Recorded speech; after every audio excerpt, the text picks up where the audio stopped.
BaBu Monz TeChzലേക്ക് എല്ലാവർക്കും സ്വാഗതം കേട്ടോ. അപ്പോൾ നമ്മളൊരു പുതിയ അൺബോക്സിങ് വീഡിയോ ആയിട്ട് വന്നിരിക്കുന്നു. അപ്പോൾ അൺബോക്സിങ് തുടങ്ങുന്നതിന് മുമ്പേ എപ്പം പറയുന്ന പോലെ തന്നെ എല്ലാവരും സബ്സ്ക്രൈബ് ചെയ്യുക. പുതിയതായിട്ട് വന്ന എല്ലാവരും സബ്സ്ക്രൈബ് ചെയ്യുക. ഇതിൻ്റെ മുമ്പിലുള്ള സബ്സ്ക്രൈബേഴ്സ് എല്ലാവരും ലൈക്ക് ചെയ്യുക, വീഡിയോ ഫുള്ളായിട്ട് കാണുക. ഓക്കെ, അപ്പോൾ ഇന്ന് വീഡിയോ തുടങ്ങുന്നതിന് മുമ്പ് ഒരു മെയിൻ സംഭവം നമുക്ക് പറയാനുണ്ട്.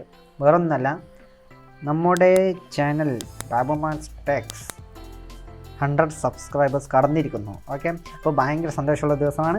അപ്പോൾ എല്ലാ സബ്സ്ക്രൈബേഴ്സിനും എൻ്റെ എല്ലാ താങ്ക്സ്, നന്ദി എന്താണെന്ന് വെച്ചാൽ പറയാം.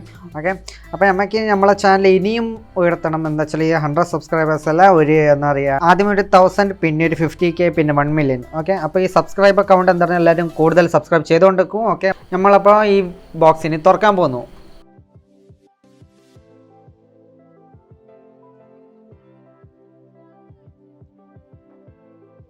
അപ്പോൾ നമ്മുടെ ഇന്നത്തെ പ്രൊഡക്റ്റാണ് മോട്ടോ E7 പവർ എന്ന് പറയുന്ന ഒരു സ്മാർട്ട് ഫോൺ. ഇതപ്പോൾ 2 വേരിയൻസിലാണ് വരുന്നത്. ഒന്ന് 2GB റാമും 32GB സ്റ്റോറേജും, പിന്നെ 4GB റാമും 64GB സ്റ്റോറേജും. ഓക്കെ, അപ്പോൾ 2 കളറാണ്, റെഡും ബ്ലൂ ആണുള്ളത്. ഞാൻ റെഡാണ് വാങ്ങിയത്. അപ്പോൾ നമ്മൾ ബോക്സ് തുറന്നപ്പോൾ നമുക്ക് ആദ്യം ഫോൺ കിട്ടി, പിന്നെ ഇപ്പോൾ ഡോക്യുമെൻറ്റ്സ് ഉണ്ട്, പിന്നെ ഇതിൻ്റെ വാറൻറ്റിയും പിന്നെ യൂസർ മാനുവലും. ഓക്കെ, അപ്പോൾ വാറൻറ്റി നമുക്ക് സൈഡിൽ വെക്കാം. ഇനി യൂസർ മാനുവലെടുത്ത് നോക്കട്ടെ. യൂസർ മാനുവൽ എന്താണ് കാണിക്കുന്നത്? ഓക്കെ, യൂസർ മാനുവൽ നമുക്ക് ഇതിൽ ഡുവൽ സിം സ്ലോട്ട് വരുന്നുണ്ട്. അതിൽ ഒന്ന് മെമ്മറി കാർഡിൻ്റെയാണ്. ഓക്കെ, പിന്നെ ലെഫ്റ്റ് സൈഡിലാണ് സിം സ്ലോട്ട് വരുന്നത്. റൈറ്റ് സൈഡിൽ power button, volume up and down button, പിന്നെ ഒരു ഗൂഗിൾ അസിസ്റ്റൻറ്റിൻ്റെ ബട്ടൺ. അപ്പോൾ നമുക്ക് സിം ഇഞ്ചക്ഷൻ ടൂൾ കിട്ടിയിട്ടുണ്ട്. പിന്നെ ഇതിൻ്റെ ബാറ്ററി എന്ന് പറയുമ്പോൾ 5000 mAh ഒരു നല്ല ബാറ്ററിയാണ് വരുന്നത്. അതിനെ കൊണ്ട് തന്നെ 10 വാട്ടിൻ്റെ ഒരു ചാർജറും തന്നിട്ടുണ്ട്. അപ്പോൾ 10 വാട്ടിൻ്റെ ചാർജിങ് നടക്കും.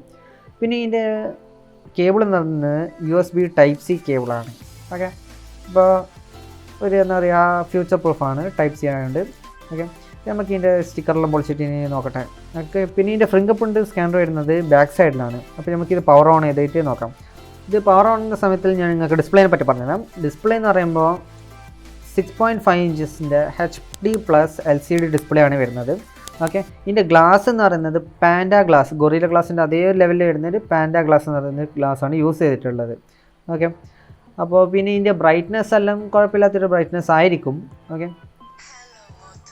അതൊരു നല്ലൊരു സൗണ്ട് കൊടുത്തിട്ടുണ്ട്. ഇത് ഓൺ ആകുമ്പോൾ ഹലോ മോട്ടോ എന്ന് പറഞ്ഞിട്ട് അതൊരു കുഴപ്പമില്ലാത്തൊരു നല്ല സൗണ്ടാണ്.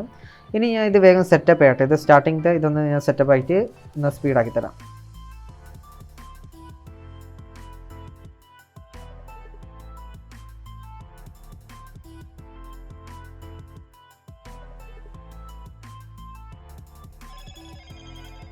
അപ്പോൾ നമ്മളെ സെറ്റപ്പെല്ലാം ചെയ്ത് കഴിഞ്ഞു. അപ്പോൾ നമ്മളെ ഫോൺ ഓൺ ആയിട്ടുണ്ട്.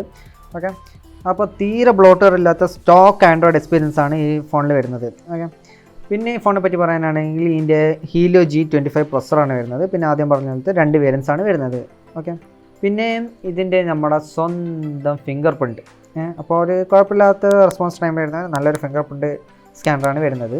പിന്നെ ക്യാമറേനെ പറ്റി പറയാനാണെങ്കിൽ ക്യാമറയിൽ നിങ്ങൾക്ക് ബാക്കത്തെ സൈഡിൽ ഒരു 13 MP മെയിൻ ക്യാമറയും പിന്നെ 2 MP മാക്രോയും പിന്നെ ഫ്ലാഷും വരുന്നുണ്ട്. ഡുവൽ ടോൺ ഫ്ലാഷാണ് വരുന്നത്. ഫ്രണ്ടിൽ നിങ്ങൾക്കൊരു 5 MP ക്യാമറയാണ് വരുന്നത്. പിന്നെ ഈ ക്യാമറ ഇൻഡോർ യൂസിന് അത്ര നല്ലതല്ല. ഔട്ട്ഡോറിൽ ലൈറ്റ് എവിടെ ഉണ്ടോ അവിടെ അത്ര നല്ലതായിരിക്കും. ഓക്കെ, പിന്നെ കണക്ടിവിറ്റീനെ പറ്റിയിട്ടാണ് ബ്ലൂടൂത്ത് 4.2 വരുന്നുണ്ട്. വൈഫൈ കോളിംഗ് കിട്ടുന്നത് ഡുവൽ 4G ക്വാളിറ്റിയാണ് വരുന്നത്. പിന്നെ വൈഡ് വൈൻ L1 സപ്പോർട്ടാണ്. അതിനെക്കൊണ്ട് എന്താ പറയുക, പ്രൊട്ടക്റ്റർ സ്ട്രീമിംഗ് എല്ലാം നിങ്ങൾക്ക് കാണാൻ പറ്റുന്നതാണ്. ഓക്കെ, അപ്പോൾ ഡിസ്പ്ലേ എന്ന് പറയുന്നത് നല്ല കളർ ആക്യുറേറ്റ് കളറാണ്, കുറച്ച് വിവിഡ് കളേഴ്സ് വരുന്നുണ്ട്. ഓക്കെ, അപ്പോൾ ഡിസ്പ്ലേ ക്വാളിറ്റിയെല്ലാം നല്ലതാണ്. അപ്പോൾ ഓവറോൾ ഈ ഫോണിനെ പറ്റി പറയുന്നതാണെങ്കിൽ 8500 രൂപേൻ്റെ പ്രൈസ് റേഞ്ചിൽ ഇത് നല്ലൊരു ഫോണാണ്. ഓക്കെ, അപ്പോൾ ഓൺലൈൻ ക്ലാസ്സിലുള്ള കുട്ടികൾക്ക് ഈ ഫോൺ നല്ല ബെസ്റ്റ് ഫോൺ. എന്താ പ്രൊസസ്സറിന് നല്ല വേണ്ടതാണ്, ക്യാമറേൻ്റെ അത്ര യൂസ് ഉണ്ടാവില്ല. ഓക്കെ, അപ്പോൾ ഈ വീഡിയോ എല്ലാവർക്കും ഇഷ്ടപ്പെട്ടിട്ടുണ്ടെങ്കിൽ ലൈക്ക്, ഷെയർ, സബ്സ്ക്രൈബ് ചെയ്യുക. BaBu Monz TeChz.